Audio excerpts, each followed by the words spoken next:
Hi ಸ್ನೇಹಿತರೆ, welcome to my YouTube channel. Krishi farm YouTube ಚಾನಲ್ಗೆ subscribe ಮಾಡ್ಕೊಳ್ಳಿ. ಹಾಗೆ ಬೆಲ್ ಮಾಡಿಸ್ಕೊಳ್ಳಿ.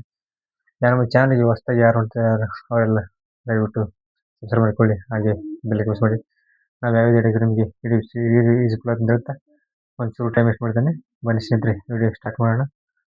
ಕೃಷಿ ಫಾರ್ಮ್ ಯೂಟ್ಯೂಬ್ ಚಾನಲ್ಗೆ ಮತ್ತೊಂದು ವಿಡಿಯೋಗೆ ನಿಮಗೆಲ್ಲ ಸ್ವಾಗತ. ಹೊಸದಾಗಿ ನೋಡೋರು ದಯವಿಟ್ಟು ಸಬ್ಸ್ಕ್ರೈಬ್ ಮಾಡ್ಕೊಳ್ಳಿ. ನಮಗೆ ಇನ್ನೆಷ್ಟು ವಿಡಿಯೋ ಮಾಡೋಕ್ಕೆ ಯೂಸ್ಫುಲ್ ಆಗುತ್ತೆ ಅಂತ ಹೇಳ್ತಾ ಬನ್ನಿ ಸ್ನೇಹಿತರೆ, ಒಂಚೂರು ಟೈಮ್ ವೇಸ್ಟ್ ಮಾಡಿದ್ರೆ ವಿಡಿಯೋ ಸ್ಟಾರ್ಟ್ ಮಾಡೋಣ. ಟೈಮರ್ ಸಾಕಾಣಿಕೆ ಮಾಡೋರಿಗೆ ವಿಡಿಯೋ ಯೂಸ್ಫುಲ್ ಆಗುತ್ತೆ ಅಂತ ವಿಡಿಯೋ ಮಾಡ್ತಾ ಇರೋದು ನೋಡಿ ಸ್ನೇಹಿತರೆ. ಟೈಮರ್ ಸಾಕಾಣಿಕೆ ಮಾಡೋರು ಪ್ರತಿಯೊಬ್ಬರು ವಿಡಿಯೋ ನೋಡಿ. ಫ್ರೆಂಡ್ಸ್ ಯಾರನ್ನ ಟೈಮರ್ ಸಾಕಾಣಿಕೆ ಮಾಡೋರು ಅವರಿಗೆ ವಿಡಿಯೋ ಶೇರ್ ಮಾಡಿ, ಅವರಿಗೆ ಯೂಸ್ ಆಗುತ್ತೆ ಅಂತ ಬನ್ನಿ ಸ್ನೇಹಿತರೆ, ಒಂಚೂರು ಟೈಮ್ ವೇಸ್ಟ್ ಮಾಡಿದ್ರೆ ವಿಡಿಯೋ ಸ್ಟಾರ್ಟ್ ಮಾಡಿ. ಹೊಸದಾಗಿ ಟೈಮರ್ ಸಾಕಾಣಿಕೆ ಮಾಡೋರಿಗೆ ವಿಡಿಯೋ ಯೂಸ್ಫುಲ್ ಆಗುತ್ತೆ ನೋಡಿ ಸ್ನೇಹಿತರೆ. ಹೊಸದಾಗಿ ಟೈಮರ್ ಸಾಕಾಣಿಕೆ ಮಾಡೋರು ಮರಿ ನೀವು ತರೋಕೆ ಹೋದಾಗ 10-20 ಹೊಸ ಬ್ಯಾಚ್ ಹಾಕೋರು ಫಸ್ಟಿಂದ 10-20 ಸಾಕಿ. ನಿಮಗೆ ಸ್ಟಪ್ ಮೇಲೆ ನಿಮಗೆ ಯಾವ ಟೈಮಿಗೆ ಎಷ್ಟು ಇಂಜೆಕ್ಷನ್ ಮಾಡಬೇಕು, ಯಾವ ಟೈಮಿಗೆ ಏನು ಮಾಡಬೇಕಂತ ಪ್ರತಿಯೊಂದು ನಿಮಗೆ ಅನುಕೂಲ ಆಗುತ್ತೆ ನೋಡಿ ಸ್ನೇಹಿತರೆ, ಅನುಭವ ಆಗುತ್ತೆ ನಿಮಗೆ. ಅದಕ್ಕೋಸ್ಕರ ನೀವು ಎಷ್ಟೇ ಮರಿ ಸಾಕಿದ್ರು ಫಸ್ಟಿಗೆ ಸ್ಟಾರ್ಟಿಂಗ್ ಮೇಲೆ 10-20 ಸಾಕಿ. ಆನಂತರ 20-30 100-200 ಸಾಕ್ತಾ ಇದ್ದಾರೆ. ಕೆಲವರು ಅವರು ತುಂಬ ಎಕ್ಸ್ಪರ್ಟ್ ಇದ್ದಾರೆ ಅಂಥವ್ರು 100 ಸಾಕ್ತಾ ಇದ್ದಾರೆ ಈಗ ಜನ್ರೇಷನಲ್ಲಿ. ಹೊಸದಾಗಿ ಮಾಡೋರು 10-20 ಸಾಕಿ ಅಂತ ಹೇಳ್ತಾ ನಿಮಗೆ ಔಷಧಿ, ಇಂಜೆಕ್ಷನ್, ಟಾನಿಕ್ಕು, ಟ್ಯಾಬ್ಲೆಟ್ ಎಲ್ಲ ನಿಮಗೆ ಪ್ರತಿಯೊಂದು ನಿಮಗೆ ತಿಳಿದುಬಿಡುತ್ತೆ. ಒಂದು ಬ್ಯಾಚ್ 2 ಬ್ಯಾಚ್ ಸಾಕೋದ್ರಿಗೆ ನಿಮಗೆ ಅನುಭವ ಆಗುತ್ತೆ ನೋಡಿ ಸ್ನೇಹಿತರೆ.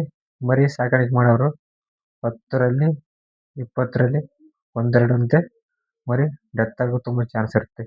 ನೀವೇನೇ ಇಂಜೆಕ್ಷನ್ ಕೊಟ್ಟರು, ಯಾವುದೇ ಮೆಡಿಸಿನ್ ಕೊಟ್ಟರು ಡೆತ್ ಆಗೇ ಆಗುತ್ತೆ ನೋಡಿ ಸ್ನೇಹಿತರೆ. ಹಂಗಂತ ಹಾಗೆ ಸುಮ್ಮನಿದ್ರೆ ಪ್ರಯೋಜನ. ನಾವು ನಮ್ಮ ಪ್ರಯತ್ನ ನಾವು ಮಾಡೋಕ್ಕೂ 1-2 ಕಾಮನ್. ಪ್ರತಿಯೊಬ್ಬರು ಎಷ್ಟು ಇಂಜಿನಿಯರ್, ಡಾಕ್ಟ್ರು ಇದ್ರು ಕೂಡ ಅವರಂಥ ಮರಿ ಸಾಕಿಬಿಟ್ಟಿಗೆ ಅವ್ರಿಗೆ ಮರಿ 1-2 ಡೆತ್ ಆಗೋ ಚಾನ್ಸ್ ತುಂಬಾ ಚಾನ್ಸ್ ಇರುತ್ತೆ. ನೀವು 10ರಲ್ಲಿ 1 ಗ್ಯಾರಂಟಿ ಹೋಗಿ ಹೋಗುತ್ತೆ. ಯಾರನ್ನ ಕೇಳಿ ಬೇಕಾದ್ರೆ ಅದು 100 ಸಾಕೋರು ಅವರೊಂದು 10-5-6 ಅಂತೂ ಪಕ್ಕ ಹೋಗಿ ಹೋಗುತ್ತೆ, ಡೆತ್ ಆಗೋ ಚಾನ್ಸ್ ಇರುತ್ತೆ.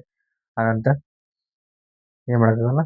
ನಾವು ನಮ್ಮ ಪ್ರಯತ್ನ ಮಾಡೋಕ್ಕೂ ಆಮೇಲೆ ಬಿಟ್ಟಿದ್ದು ದೇವ್ರಿಗೆ ಬಿಟ್ಟಿದ್ದು. ಆಮೇಲೆ ನೋಡಿ ಸ್ನೇಹಿತರೆ, ಇನ್ನೊಂದು ಏನಪ್ಪ ಅಂದ್ರೆ ಟೈಮರ್ ಸಾಕಾಣಿಕೆ ಮಾಡೋರು ನೀವು ಪ್ರತಿಯೊಂದು ಫುಡ್ ತಂದು ಹಾಕಿದರೆ ನಿಮಗೆ ಲಾಭ ಆಗುತ್ತೆ ಸ್ನೇಹಿತರೆ.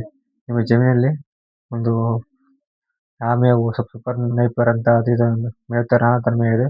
ಅದು ಸ್ವಲ್ಪ ಒಣ ಮೇವು ಕೈ ತಿಂಡಿ ಕೊಡ್ಕೊಂತ ಇದ್ದರೆ ನಿಮಗೆ ಆದಾಯ ಆಗುತ್ತೆ ಸ್ನೇಹಿತರೆ. ಬರೀ ನೀವು ಫುಡ್ ಮೇಂಟೈನ್ ಮಾಡಿದರೆ ಲಾಭ ಆಗೋಲ್ಲ. ಖರೀದಿ ಫುಡ್ ಮೇಂಟೈನ್ ಮಾಡಿದ್ರೆ ಲಾಭ ಆಗೋಲ್ಲ. ಹಾಗೆ ನಿಮ್ಮ ಜಮೀನಲ್ಲಿ ಫುಡ್ ಸ್ವಲ್ಪ ಹಾಕ್ಯಂಡು ಮೇವು ಹಾಕಿದ್ರೆ ಬರೀ ತುಂಬಾ ಚೆನ್ನಾಗಿರುತ್ತೆ. ನಿಮಗೆ ಖರ್ಚು ಕೂಡ ತುಂಬ ಕಡಿಮೆ ಇರುತ್ತೆ. ನಿಮಗೆ ಆದಾಯನೂ ಸ್ವಲ್ಪ ಬರುತ್ತೆ ಸ್ನೇಹಿತರೆ. ಬರೀ ನೀವು ತಂದು ಮರಿ ಮೇಯಿಸಿದ್ರೆ ನೀವು ಆದಾಯಕ್ಕೆ ನಿಮಗೆ ₹1 ಲಾಭ ಆಗೋಲ್ಲ.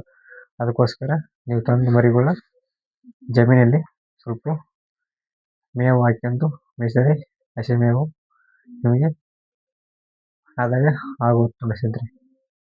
ನೀವು ಪ್ರತಿಯೊಂದು ತಂದರೆ ಆದಾಯ ಆಗಲ್ಲ. ಅದಕ್ಕೋಸ್ಕರ ನೀವು ಜಮೀನಲ್ಲಿ ಹಾಕಿ ಹಾಗೆ ಸ್ವಲ್ಪ ನಿಮಗೆ ಇನ್ಕಮ್ ಬರುತ್ತೆ ನೋಡಿ ಸ್ನೇಹಿತರೆ.